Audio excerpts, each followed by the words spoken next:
एक समय की बात है। एक घर में रामवती नाम की औरत रहती थी।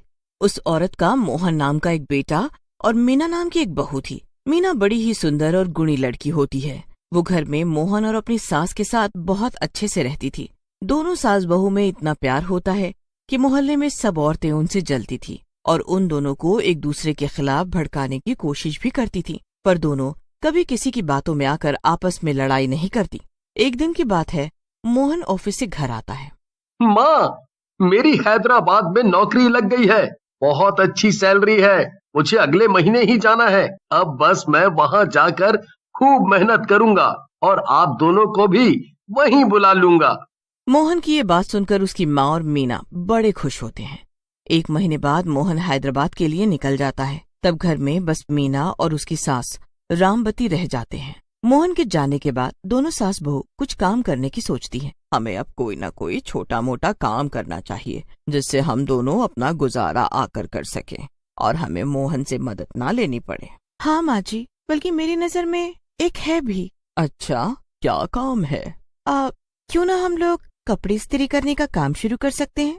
बस फिर दोनों सास बहू अगले दिन से लोगों के कपड़े इस्त्री करने का काम शुरू कर देती हैं और काम अच्छा चल पड़ता है। एक दिन दोनों मिलकर गोलगप्पे टिक्की खा रही थी तो मोहल्ले की कुछ औरतें उन्हें ऐसे देखकर बहुत जलने लगी। एक हमारी बहू है जो सीधे मुंह बात भी नहीं करती। इसे देखो कैसे माची माची बनकर सास से चिपकी रहती है। हाँ, सास तो मुझे दिन भर गाली देती है और इसे देखो, इसकी सास इसे गोलगप्पे खिला रही है। मुझे तो जलन होती है इन्हें देखकर। और आजकल तो ये दोनों मिलकर इतना कमा रही हैं कि इनका तो रहना सहना ही बदल गया है। अरे इन लोगों की वजह से हमारे घर में कलेश हो रहे हैं। हाँ बिल्कुल, आज रात को इनके घर की बिजली ही काट देते हैं, फिर देखते हैं बिना बिजली के कैसे इस्त्री करेंगी कपड़े। बस फिर तीनों मिलकर उनके घर की बिजली का तार काट देते हैं। सास बहू को लगता है कि अभी बिजली गई है, वापस आ जाएगी, पर काफी देर हो जाती है। मीना बाहर जाकर देखती है तो सामने वाले घरों में बिजली आ रही होती है। कटा हुआ तार उनकी बालकनी में ही पड़ा होता है और गलती से मीना का पैर उस पर रख जाता है। मीना एक बार को जोर से चिल्लाती है और वहीं गिरकर तड़पने लगती है। मीना की सास जब बाहर आती है तो वो मीना को उठाने लगती है, पर वो भी बिजली से चिपक जाती है। आसपास के लोग ये नजारा देख रहे होते हैं, पर कोई उनको बचाने नहीं आता। बेचारी दोनों सास बहू ऐसे ही तड़प तड़प कर मर जाती है। मोहल्ले की सब औरतें बड़ी खुश होती हैं कि अच्छा हुआ दोनों मर गईं।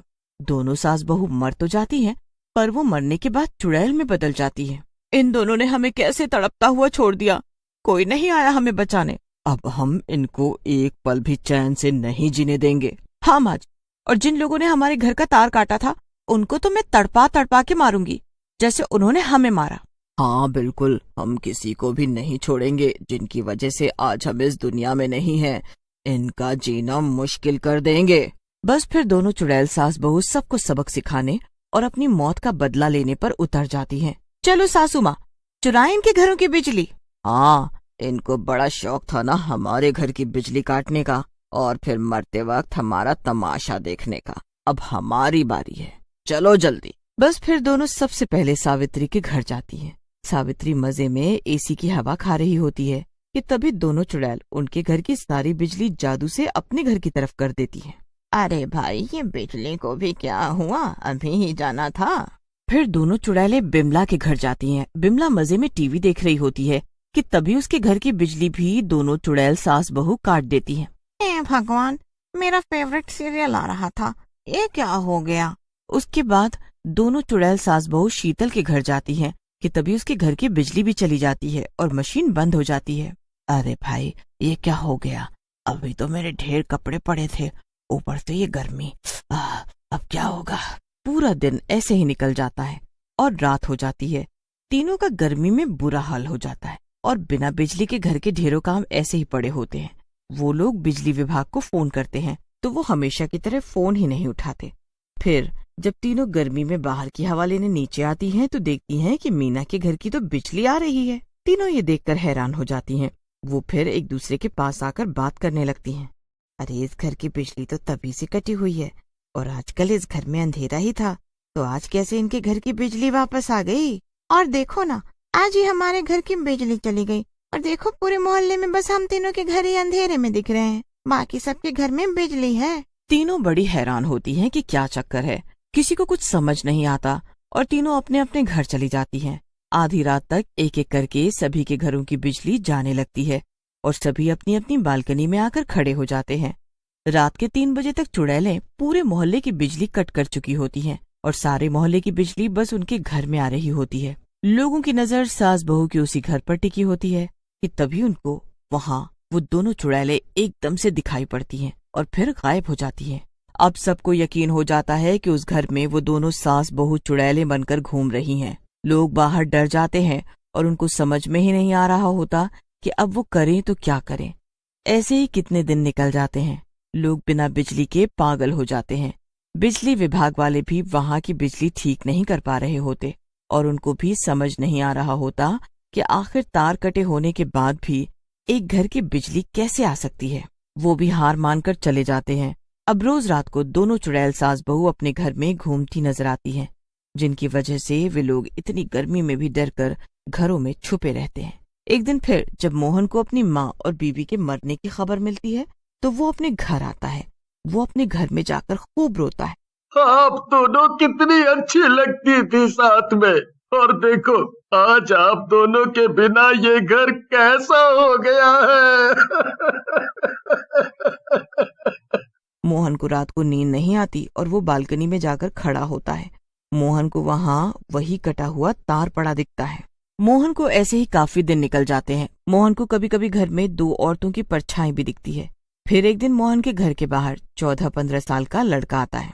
अरे भैया, आप इस भूतिया घर में कैसे रह सकते हो? भूतिया? हाँ, मोहल्ले वालों ने कितनी बार इस घर में 2 चुड़ैलों को घूमते देखा है। वो शायद आपकी माँ और बीवी है। ये क्या बोल रहे हो तुम? हाँ, सच में उनकी मौत बिजली के तार से चिपक कर ही हुई थी, जो तुम्हारी बालकनी में कटा पड़ा भी होगा। और उसके बाद भी इस घर की बिजली आती रहती है और तभी से पूरे मोहल्ले की बिजली कटी हुई है। मोहल्ले वाले बोलते हैं ये उन 2 चुड़ैलों मतलब कि आपकी माँ और बीवी का काम है। कैसी बातें कर रहे हो तुम? वो क्यों ऐसा करेंगी? आज रात आप ये उनसे ही पूछो, पर मुझे जितना पता था मैंने आपको बता दिया। हरी वहाँ से चला जाता है और फिर उसके बाद मोहन एकदम सोच में पड़ जाता है। वो उस रात सोता ही नहीं और उसे भी शक होने लगता है। आधी रात को उसे फिर से आहट होती है। माँ, मीना, क्या ये तुम दोनों हो? अगर ये सच है तो कोई इशारा दो मुझे। इतना बोलते ही लाइट फिर से बंद चालू होती है। दोनों सास बहू चुड़ैल के रूप में मोहन के सामने आ खड़ी होती हैं। मोहन एक बार को तो डर जाता है, अब फिर उसकी आंखों में आंसू भी आ जाते हैं। बेटा, इस मोहल्ले वालों ने हमारे घर का तार काट दिया, जिससे हम दोनों चिपक कर तड़प तड़प कर मर गए और लोग तमाशा देखते रहे। किसी ने हमें बचाने की कोशिश नहीं की। ये कोई हादसा नहीं बल्कि सोची समझी चाल थी। इस मोहल्ले की 3 औरतों को हमारे साथ रहने से जलन थी और जो हमने स्त्री का काम शुरू किया उससे भी। उसी की वजह से ऐसा किया इन लोगों ने। इतना बोलते ही घर की लाइट बंद चालू होने लगती है।